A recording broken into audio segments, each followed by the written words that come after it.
그 성철 스님은 참 우리나라 종교계 그 중에서도 불교계의 참 위대한 스승이시기도 하셨지만 제가 갖는 성철 스님에 대한 인상은 한 분의 철학자였다 하는 그런 생각도 합니다. 그게 제가 정말 지금도 잊혀지지 않는 그게 그 당시 저로서는 상당한 충격으로 와닿았던 말씀은 제가 그 성철 스님을 배웠을 때 성철 스님께서 하신 말씀이셨습니다. 그게 만약에 불교가 진리가 아니라면 나는 불교를 버렸을 것이다 하는 말씀을 하셨어요. 저는 그 당시 종정으로 계신 분이셨는데 불교가 진리가 아니면 나는 불교를 지금이라도 버릴 수 있다는 그런 말씀, 취지의 말씀이셔서 참 아주 이 정말 이 성철 스님의 구도자로서의 그러한 면모에 깊이 존경을 하게 되었습니다. 그리고 이제 성철 스님께서 하신 또 하나의 말씀 중에 그 불공 드리는 게 절에 뭐 돈 가지고 쌀 가지고 부처님 불상 앞에 놓고 하는 게 불공이 아니다 하는 그 이 이웃의 어려운 사람을 그 돕는 게 불공이라고 한 말씀하셔가지고 불교계에 커다란 파장이 된 거를 제가 기억을 합니다.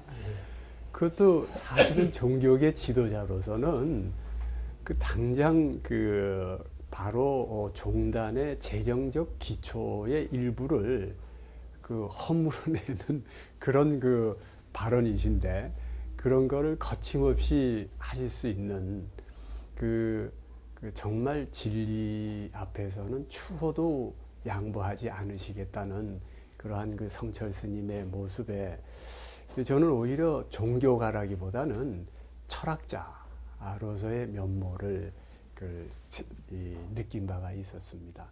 아마 그 스님께서도 그런 점은 혹시 좀 많이 느끼지 않으셨는지요?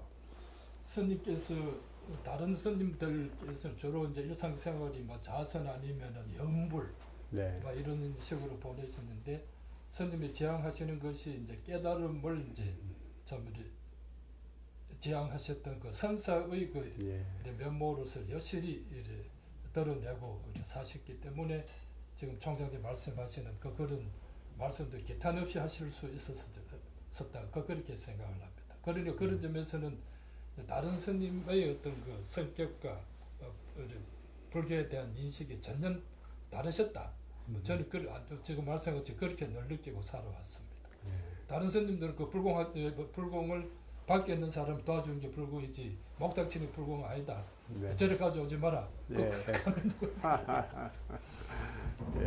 그런 것 때문에 스님께서도 이제 정정하시기 전부터도 계속 당신 말씀 속에서는 다른 스님들한테 많이 참 아웃사이드적인 그런 대접을 그런 것 때문에도 받고 사셨다고 생각합니다. 오늘 이제 얘기의 주제가 대립과 갈등 해소를 위한 이 소통의 문제입니다. 근데 아마 이제 주최 측에서 교육 현장의 교권과 학생 인권의 대립과 관련해서 좀 얘기를 나눠주기를 바라고 있는데 우리 원택 스님의 성철 스님 시봉 이야기에 아주 참 사제간에 관한 여러 얘기들이 잘 나오고 있는 걸로 알고 있습니다. 스님을 모시면서 가장 보람이 있었던 일을 혹시 하나 소개해 주시겠습니까? 그래도 스님 평생 중에서 스님을 모신 것 중에서 스님께서 종정이 되시고 이제 1월달에 종정이 되셨는데 5월이 이제 초팔이 있지 않습니까? 초팔이 5월달에 있는데 4월 중순경쯤 청무원에서 신년 법어를 초팔 법어를 하셔야 된다고 종정 스님의 초팔 법어가 매년 있었으니까 스님께 말씀을 드려서 초팔 법어를 빨리 보내주면 좋겠다 이러셨는데 이래 스님께 그런 말씀을 전해 올리니까 아이고 종정 꼭을 썼다고 그런 것도 해야 되는가 보지 이러셔서 하루쯤 있다가 이제 우리 원고를 주십니다. 그러니까 상당부분 용어로 한문으로 빡빡하게 이래 하고 한이 하고 이다 아니다만 한글이고 전부 상당부식으로 주셔서 그래서 제가 이제 말씀을 올려서 스님 지금은 조계종 대표이시기도 하지만 종정이라는 것이 참 정말 대한민국의 그 5천만 백성에 대해서 종정으로서 다가가야 되는 그런 그 참 가까이 친해져야 되는 그런 또 우리 공연의 위치가 되셨으니까 이것은 우리들의 스님들이나 듣고 또 법당에서 하실 수 있는 법이지 이 사회적으로 내놓고 5천만이 이 법문을 아무도 이해할 사람이 없는데 어찌하겠습니까? 그러니까 이제 공연이 되셨으니까 스님 한글로 써주십시오. 이거 안 됩니다. 그랬을 때 다른 어른들 같으면 와 니까 놈이 뭘 아는데 하고 이제 야단하시고 하셨을 텐데 그 자식이 또 하시면서 그걸 휙 때려 들어가십니다. 들어가시고는 다음 날 아침에 이제 공양 마치시고 이러면 된다면서 던져 주시는데 한글 반, 한문 반입니다. 그래서 이제 제가 어떤 일에 생각이 들어가는 것이 한문만 더 저러면 어쩌면 한글이 나오겠다. 한글 부부가 나올지도 모르겠다. 그런 이제 뭐 좀 생각이 번개같이 스쳐서 또 스님 방에 가서 스님 오늘 하룻밤 사이 이만큼 한문이 줄였으니까 이제 한문 다 빼고 한글만 해주십시오. 그러니까 이것도 이놈아 밤새도록 생각해가지고 한문 안 쓰고 한글 쓰려면 얼마나 그 의미가 잘 정리가 안 되고 나만 고생했는데 이 자식이 또 뭐 태방을 얻는다고 그래도 그걸 또 가지고 들어가셨습니다. 그래가지고 이틀인가 3일인가 뒤에 이제 이러면 된다 하시면서 정말 진짜 한글로만 당신이 이제 고심하셔서 그 초팔 법어를 써주셨습니다. 그래서 그 법어가 처음 나가고 그러니까 반응이 좋으니까 한문으로 들어갔으면 뭐 세상에 언론이나 보도도 안 됐죠. 믿지도 못하는데 어떻게 보도가 됩니까? 순 한글로 돼서 이제 스님께서 하셨던 그랬을 때 지금 평생 두고서 제일 참 이런 스님께 고맙게 생각하시는 부분이 그래도 상자라도 뭔가 사회적인 문제를 두고서 이렇게 하시는 게 옳지 않습니까? 하고 하면은 아니야 하고 이제 무시하시지 않고 한번 들어주시고 당신이 그렇게 변하실 수 있다는 것. 그거는 정말 지금도 좀 스님에 대해서 기억하면 고맙고 감사한 일이고 그 후로 이제 종정하시는 10몇 년 동안은 쭉 계속해서 한글 법으로 이제 시종하셨습니다. 또 그래서 많은 또 국민들에게 감화도 줄 수 있었다. 그렇게 생각을 하고 있습니다.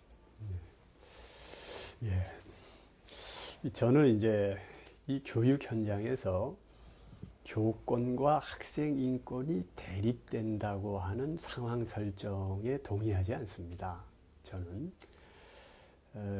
그 교권이 논의가 되는 것은 교육 현장에서 그 학생들에게 이 가르쳐야 될 정당한 몫을 정치 권력이나 어떤 사회 단체 또는 개인의 그 이 이익에 의해서 왜곡시켜서는 안 되고 제대로 가르칠 이 교육자의 책무에 상응한 것이라고 할 수 있고 또 학생 인권이라고 하는 것은 학생이 비록 미성년자라 하더라도 이 성인과 동일한 인격체로서 존중이 돼야 된다고 하는 그러한 정신의 반영이라고 저는 생각하고 있거든요.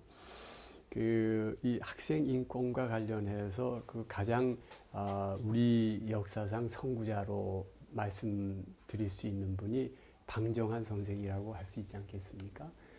그분이 이제 그 어린이날을 제정하면서 종전에 전혀 가족들 사이에서도 그 존재감을 갖지 못했던 어린이에 대해서도 동일한 어떤 인격체로서 존중하고 사랑받아야 된다는 것을 얘기한 이러한 어떤 역사적인 맥락 속에서 그 인권이라는 것이 그 논의가 되는 것이지 그것이 어떤 권리로서 주장이 되고 충돌이 되는 이런 관계는 사실은 저는 아니라고 생각을 합니다. 그러니까 이 교수가 교수답게 스승이 스승답게 잘 가르치고 또 학생이 또 학생답게 제대로 배우게 될 때 구조적으로 있을 수가 없는 문제라는 것이죠. 근데 이제 지금 문제 상황으로 얘기되고 있는 그 교사를 폭행하는 제자가 있다. 그리고 또 학생을 성추행하는 교사가 있다. 이것은 결국 이 교사를 폭행한 그 학생에 대한 교육이 그런 학생 교사 그분들에 대해서는 어쨌든 제대로 가르쳐지지가 않았다고 하는 이런 얘기를 할 수 있을 것 같습니다. 본래 예전에 그 공자님께서 의식이 풍족해지면 그 다음에 가르쳐야 된다는 말씀을 하셨지 않습니까? 결국은 그 공자님이 말씀하시는 가르치는 부분에 대한 것이 제대로 되지 않았다. 그래서 이런 일이 생기는 것이고, 사실 이것이 이 시대만의 문제가 아니고 어떻게 보면 이 역사적으로 보면 과거에도 아마 이런 일이 있었으리라고 생각을 합니다.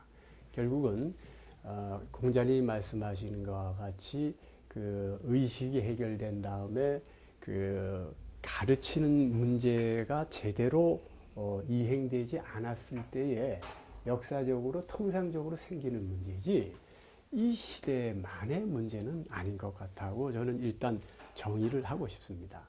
그러면 이 가르치는 문제가 뭐가 잘못됐냐? 우리 지금 교육기관이 의무교육이 완비돼 있고 대학 그 진학률이 80%가 훨씬 넘는 세계 최고의 그런 교육에 대한 또 문맹률 최저인 그런 교육 인프라를 가지고 있음에도 불구하고 왜 가르치는 것이 문제가 되느냐? 그 본질적인 문제는 결국은 이게 가정교육이 제 역할을 못하는 것에 있는 것이 아닌가 하는 생각을 합니다. 이제 이 가정교육이 제대로 안 되는 부분에 있어서는 그게 우리나라가 대가족제에서부터 핵가족제로 바뀌면서 그러면서 그 생기는 어떤 과도기적인 그런 이 증상 속에서 아직도 제자리를 찾지 못한 그런 측면 때문에 그런 것이 아닌가. 대가족 제도 하에서는 일단 그 교육적 접점이 많았다고 생각을 합니다. 롤 모델이 많았고 어떠한 상황에서 어떻게 처신해야 된다는 걸 배울 기회가 많은데 비해서 핵가족제 하에서는 그런 상황에서 부모가 가르치지 않을 때 이제 훨씬 그 상황의 노출도 줄어들고 또 그런 거에 대한 부모가 어떻게 가르칠지 자체를 잘 모르거나 게을리한 이런 경우가 많이 있고 그런 것이 교사를 폭행하는 그런 학생을 이 사회가 배출하게 되고 또는 그리고 또 이 학생을 성추행하는 교사는 그 교사도 학생을 거쳐서 교사가 된 거 아니겠습니까? 결국 이제 그런 어떤 아직까지 성숙하지 못한 상태의 학생임에도 불구하고 교사가 될 수 있는 우리 사회 시스템 때문에 교사로까지 갔고 그래서 성추행이라고 하는 그런 이 조화롭지 못한 그런 상태가 생긴 게 아닌가 하는 그런 생각을 해보고 있습니다. 그래서 지금 시대에는 가정교육을 핵가족제, 이제는 모두가 핵가족제로 가고 그것도 더군다나 한두 명밖에 안 낳는 시대가 됐고 특히 한 명 낳는 경우가 많아졌기 때문에 어떻게 각 가정에서 자녀를 가르칠 건가에 대한 그러한 지침을 만들어서 그걸 이 연구를 해서 그것을 사회에 배포하는 일이 매우 중요하지 않을까. 그것은 대학의 문제이기도 하겠지만 그 불교에서도 관심을 가져야 될 그런 일이 아닐까 하는 생각을 해봅니다만은. 지금 이제 그 문제 말씀하셨듯이 이제 저도 요즘은 요즘도 뭐 아래도 무슨 뭐 학생들이 열몇 명 해가지고 네. 하나 또 뭐 몽둥이를 뭐 몇 시간 패가지고 네. 또 뭐 시체 유기까지 했다는 그런 보도까지가 나오는 거 보면은 저도 지금 총장님 말씀하시는 것처럼 우리 그 학교의 교육이 이제 문제가 아니라 이제 가정 교육이 무너져 버린 이 현실에서 이런 문제를 찾자면 어디서 찾을 수 있을까? 그러니까 부모들이 가정 교육은 시키지 않고 교사들 학교에만 그 책임을 묻는 그런 시절이 거꾸로 됐다. 저희들 세대만 해도 뭐 전 부모님들이 선생님 모시기를 참 하늘같이 스승을 하늘같이 모셨던 시절이 지금 40년, 50년 전인데 지금 와서는 이제 초중학교 이래 보면은 학부형이 찾아가서 선생님을 폭행한다는 거. 이거는 우리 세대에서는 상상할 수 없는 그런 어떤 그 학부형의 자세입니다. 이런 것들 자체도 참 학생들의 어떤 그 선생님에 대한 이런 존경심이 부모부터도 왜 없어졌는지, 부모부터 없어진 그 부모도 상당히 가정교육을 못 받은 분. 우리야 어릴 때 참 선생님 걸음자도 안 바른다고 하는 그런 유교적 뭐를 그래도 국민학교 때까지는 배웠는데 그런 말들이 이전 우리 30, 40대 부모들, 40, 50대 부모들한테 그런 말을 자식들한테 서지를 않지 않습니까? 이렇게 했을 때 가정교육의 이제 급격히 파괴, 이런 것이 이제 총장님 말씀하셨듯이 핵가족인데, 핵가족 때문에 일어난 그 참 현상인데, 이 가정교육까지도 학교에서 다 맡아라. 너가 어때? 이런 사회 현상에서 일어나는 그 하고 또 지금도 아래도 뭐 이런 여러 가지 학생들 폭행이나 또 이제 깡패 짓을 해서 이제 하고 하면은 부모들은 내 아들이 그렇게 나쁜 짓 하는 줄 몰랐다. 몰랐다.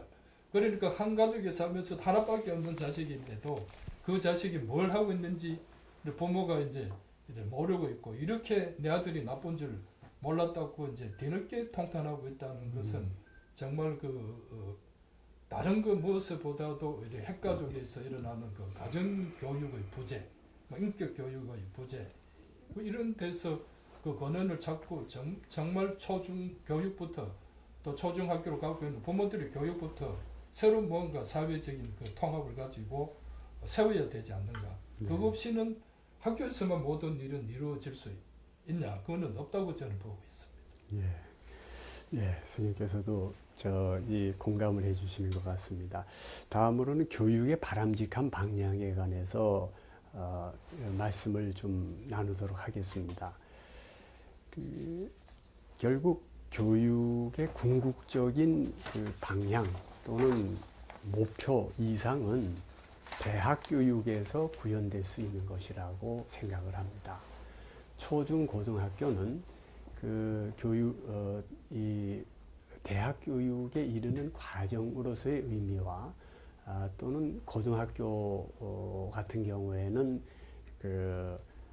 어떤 바로 직업 전선에 들어갈 수 있기 때문에 최종 교육으로서의 의미는 있지만, 일단 대다수의 아직도 우리나라의 대다수의 국민은 대학 교육을 최종 교육으로 하고 있기 때문에 대학 교육이 어떠한 목표와 이상을 가질 것인가의 문제라고 저는 일단 정리를 합니다.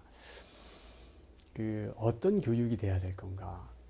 저는 여기 오늘 주제인 대립과 갈등 해소, 이것도 대학 교육이 궁극적으로 해소해야 될 그런 이상이라고 생각을 합니다. 근데 대립과 갈등을 해소하기 위해서 우린 일단 오늘의 주제에서는 소통의 문제를 제기하였습니다. 대립과 갈등을 위해서 양방이 서로 소통하는 일로서 일단은 완화될 수는 있을 거라고 생각을 합니다. 그러나 그것이 과연 궁극적인 해결책이 될 것인가?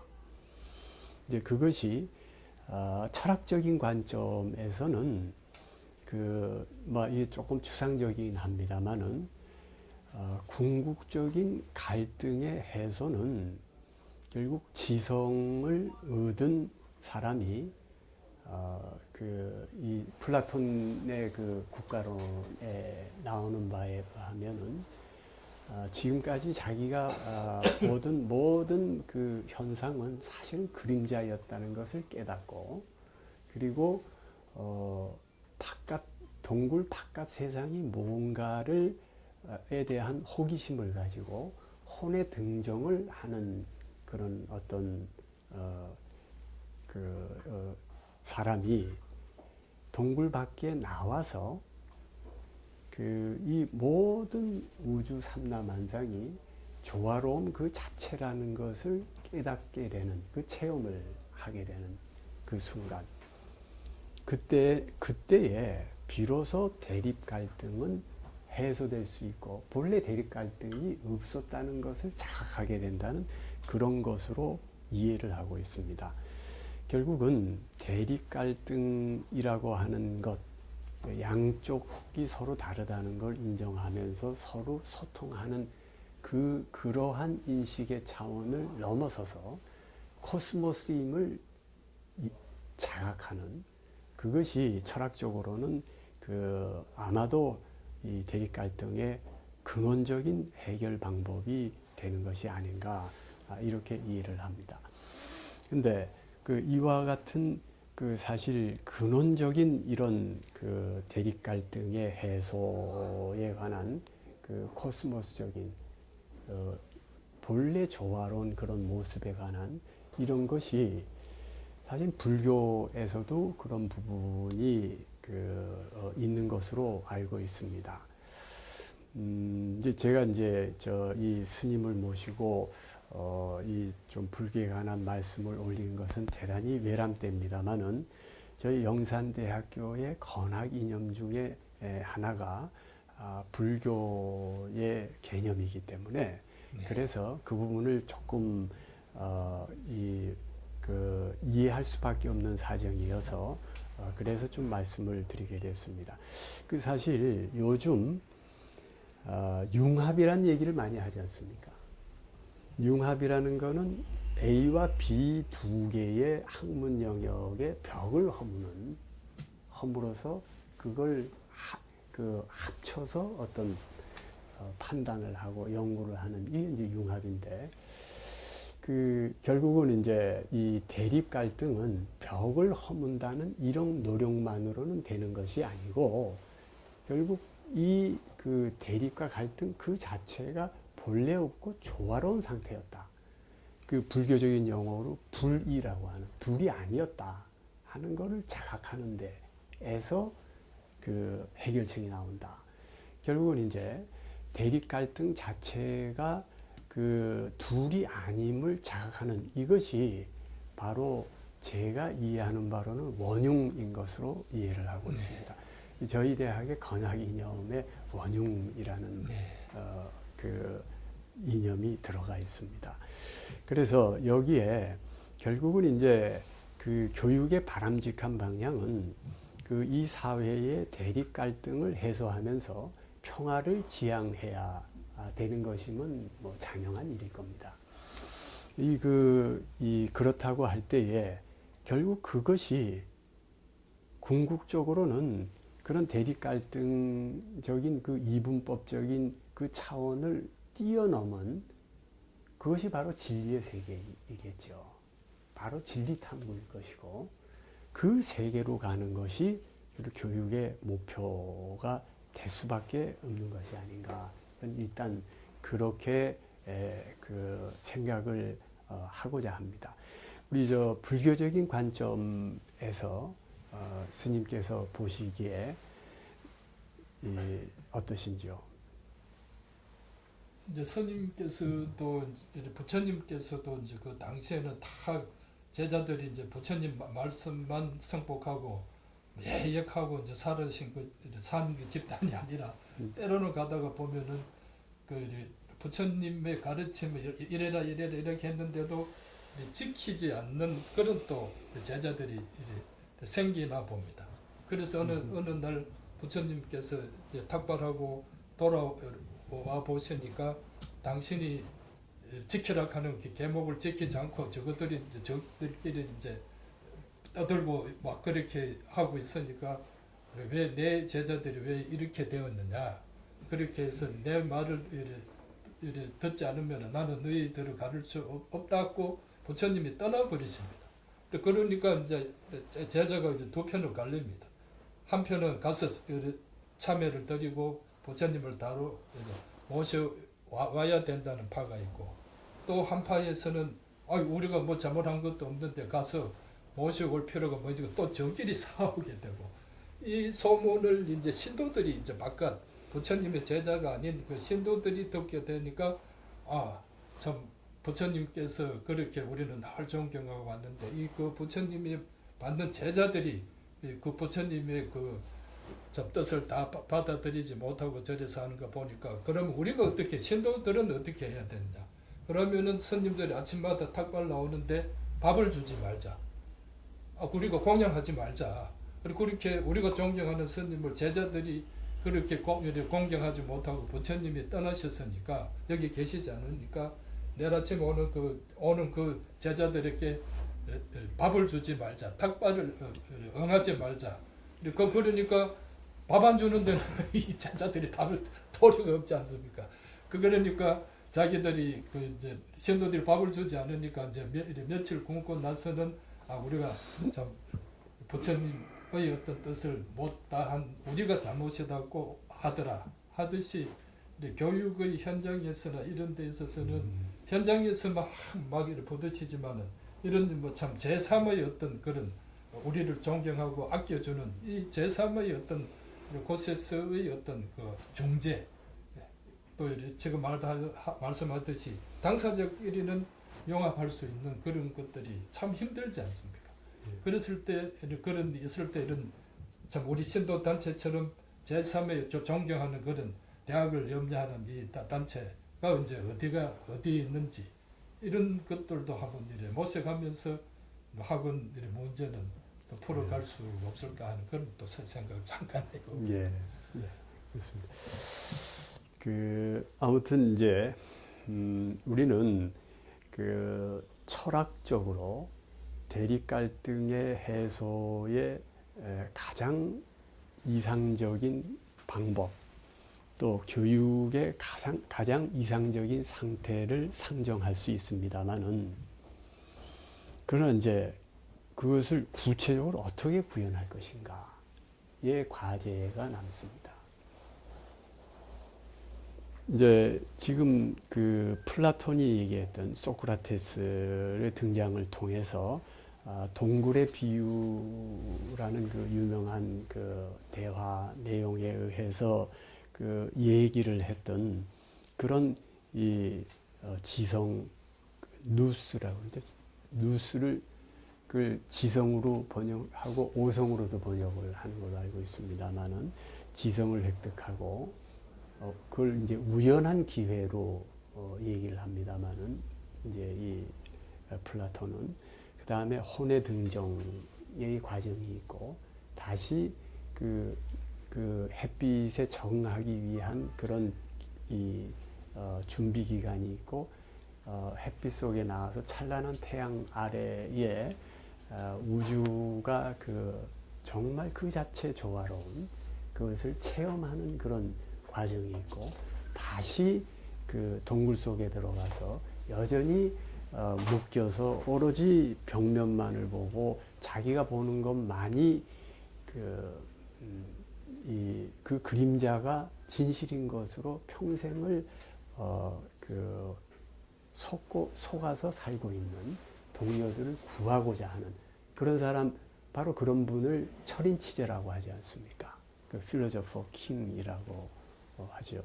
그럼 도대체 우리가 어떻게 이런 철인치자와 같은 이런 지도자, 또는 적어도 지성인을 길러낼 수 있을 것인가?